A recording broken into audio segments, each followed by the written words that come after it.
Have you ever wondered why a book published decades ago still terrifies people every time its name is whispered? Why the very mention of the 48 Laws of Power makes some people recoil, while others secretly cling to its pages like scripture? The answer is simple. The laws expose something most of us would rather keep hidden. The truth that human beings are not guided by fairness, kindness, or morality. They are guided by power. And power, once revealed, is impossible to unsee. You see, people pretend they don't play the game. They insist they're above manipulation, above strategy, above the hunger for influence. But behind every smile, every handshake, every favor lies calculation. The 48 laws didn't invent the game. They only revealed it. And that revelation is what people fear. Because once you understand how power really moves, you can never again look at relationships, friendships, or even love the same way. That's why critics of the book call it dangerous, even evil. Not because the laws don't work, but because they work too well. They strip away illusions. They peel back the layers of social niceties and show you the machinery underneath. Flattery, deception, silence, timing. Every law is a blade. And once you know the blades exist, you realize you've been cut by them your entire life without even knowing. Think about it. Have you ever been passed over at work, even though you were more qualified? Have you ever watched someone less talented rise faster, not because of skill, but because they knew exactly how to play the crowd? That's Law 6 in action. Core attention at all costs. Or maybe you trusted someone who later betrayed you, yet somehow they walked away looking like the victim and you the villain. That's Law 3. Conceal your intentions. You didn't lose because you were unkind. You lost because you were unarmed. And that's the heart of the fear. The book doesn't ask if you want to play. It tells you the game is already happening. Right now, with your boss, with your colleagues, with your family, even with your closest friends. You can reject the game, but rejecting it doesn't protect you. It only makes you prey. Because the wolves are still playing whether you like it or not. The truth is, people don't fear the 48 laws because they're cruel. They fear them because they're true. Too true. The laws mirror human nature in its rawest form. Stripped of morality, stripped of excuses. And most people would rather believe the lie of fairness than confront the reality of manipulation. They would rather cling to the illusion that merit alone decides success than admit that perception, influence, and strategy shape destiny more than hard work ever will. But here's where it gets darker. The same people who publicly condemn the book are often the first to use its principles in secret. They say they despise manipulation, yet they withhold information when it benefits them. They claim they value honesty, yet they flatter their superiors to gain favor. They roll their eyes at Machiavellian strategy, yet they silently take notes on who holds the real power in the room. Hypocrisy is not an accident here. It is survival. This is why people obey the laws even while fearing them. Because whether or not you believe in power, power believes in you. Ignore the game and you'll be crushed by it. Learn the game and you at least have a chance to navigate it. The laws are not commands, but tools. A knife can feed you or kill you. Fire can warm your home or burn it down. The danger isn't in the law. The danger is in the wielder. Let's take Law 1. Never outshine the master.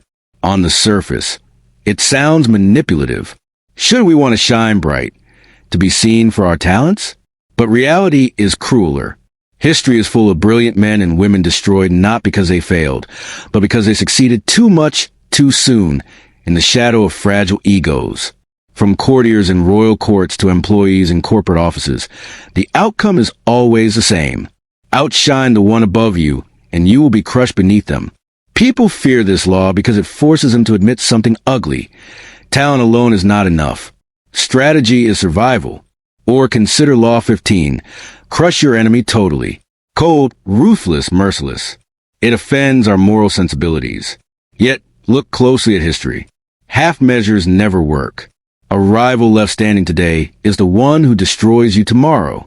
Rome didn't fear Carthage until it was nearly too late. Corporations don't fear competitors until they dominate the market. Individuals don't fear rivals until their silence turns into strategy. To truly end a threat, you cannot wound it. You must bury it. And though most people flinch at this truth, they obey it instinctively in their own lives. When a relationship ends, how often do people block, erase, delete? Because somewhere deep inside, they understand that fragments of an enemy always return. What we fear in the law is not its cruelty, but its accuracy. And maybe that's the deepest reason the 48 laws terrify people. They hold up a mirror. They don't just show us what others are capable of. They show us what we are capable of. Every single one of us has, at some point, manipulated, concealed, flattered, delayed, or withdrawn.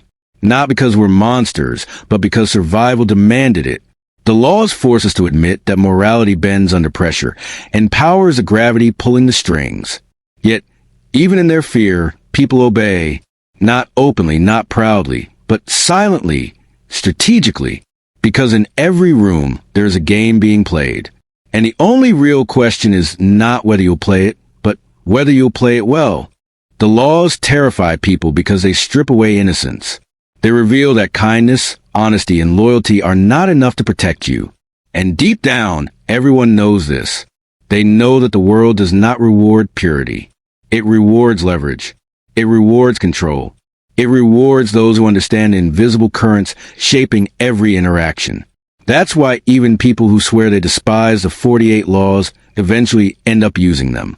Not because they want to, but because reality forces them. Take Law 33. Discover each man's thumbscrew. On the surface, it sounds cruel.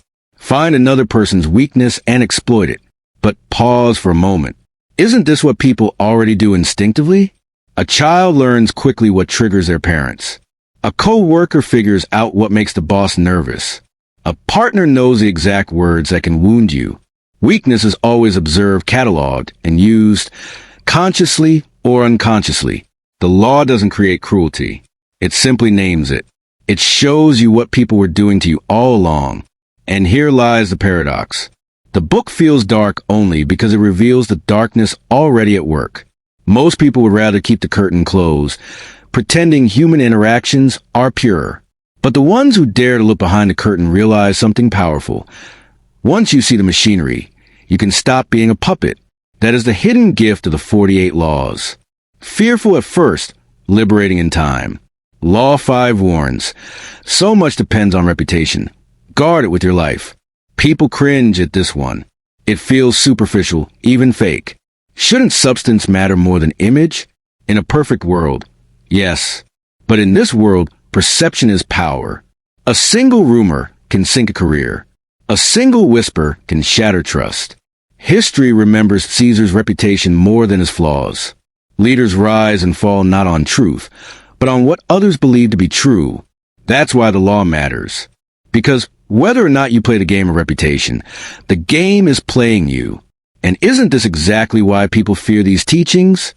They don't want to accept that power often lives in shadows, not in truth. That influence is rarely about who is right, but about who appears right. That life is not a fair battlefield, but a theater stage, and the best actors dominate the script. To reject this reality is to suffer in it. To embrace it is to finally step onto the stage with awareness. Consider Law 20. Do not commit to anyone. This law makes people uncomfortable because it goes against the very idea of loyalty. We want to believe that loyalty is the highest virtue, that taking a side is noble, but power is rarely noble. To commit too early is to hand your control to someone else. The person who waits, who observes, who delays allegiance, gains leverage. They are courted by all sides, yet bound to none. History's most cunning survivors master neutrality. They were never chained by blind loyalty. That is why they lived to tell the story while others became footnotes. And whether people admit it or not, they obey this law in their own way. Politicians float between promises. Businesses pivot when markets shift. Even friends hold back their full trust until they are sure where advantage lies. The law is not a command. It is a mirror, but perhaps the law that strikes the deepest fear is Law 7. Get others to do the work for you, but always take the credit. It offends every idea of fairness we cling to. Yet, isn't this the foundation of countless systems we live under? The CEO profits from the labor of employees. The politician basks in glory for the work of unseen staff. The general receives medals for the blood of soldiers. It feels wrong. It feels exploitative. But it is everywhere. And the moment you see it, you cannot unsee it. That is why the book terrifies people. It holds a spotlight to truths they spend their entire lives trying to ignore. And yet, despite the fear, people continue to obey these laws. They may not call it by name. They may not admit it aloud. But watch closely, and you will see it in action. The employee who carefully flatters the insecure manager. The friend who withholds key information until the moment it benefits them. The leader who plays silence as a weapon, letting others reveal themselves first. These are not coincidences. They are echoes of laws that exist whether or not you approve of them. Here's the harsh reality. Morality bends, but power endures. A good person may fail 1,000 times in the arena of influence. A strategic person, even if disliked, will carve their name into history. That's why the 48 laws survive every generation. Because they do not depend on fashion or culture or even approval. They depend only on the one constant that never changes, human nature. And human nature is not pure. It is not soft. It is not fair. It is driven by fear, desire, envy, and hunger. You fear the laws because they show you a reflection of yourself. Not the version you want to believe, but the version that emerges under pressure. You see yourself in Law 46. Never appear too perfect, because you remember the resentment you felt towards someone flawless. You see yourself in Law 16. Use absence to increase respect, because you know the magnetism of someone who withdraws just when you want them most. The fear is not just of others using the laws against you. The fear is of realizing you've been using them all along without even knowing it. This is why the book is banned in some prisons, criticized in schools, and shunned in polite conversation. Because it does not teach morality. It teaches power. And power makes people uncomfortable. It raises questions they don't want to answer. If kindness is enough, why do the ruthless rise? If honesty is sacred, why do liars often win? If fairness rules the world, why does history celebrate conquerors, not the conquered? The 48 laws do not ask these questions. They answer them. And the answers are terrifying. But here is the twist. The book is not a demand. It does not force you to crush, to manipulate, to deceive. It only reveals that others will. And once you know that, you cannot afford ignorance.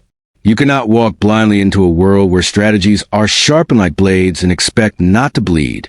Awareness is not cruelty. It is survival. So when people say they hate the book, what they really mean is that they hate its honesty. They hate the way it unmasks the world. They hate that it shatters their illusions. But even as they condemn it, they adjust their behavior. They guard their reputation. They hide their weaknesses. They learn when to stay silent. They obey, not because they want to, but because they must. Because in the end, power is not a choice. It is the current that drags everyone, whether you swim with it or not. And that is the secret. People don't fear the 48 laws because they are evil. They fear them because they expose the truth that power is the only real law. And every one of us is already under its rule. The greatest irony of the 48 laws of power is that the more people fear them, the more tightly they become trapped in their grip. Fear itself becomes obedience. When you avoid a law because it feels manipulative, you're already acknowledging its strength. You are shaping your behavior around it, proving its truth without even realizing it. And that is the final layer of power, the ability to bend others without force, simply by existing as a possibility. Take Law 17. Keep others in suspended terror.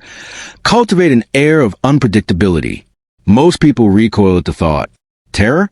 Unpredictability? It feels too cruel, too chaotic. But notice what happens the moment someone unpredictable enters your life. Every interaction becomes a calculation. You hesitate before speaking. You measure every word. You prepare for outcomes that never arrive, exhausting yourself in the process.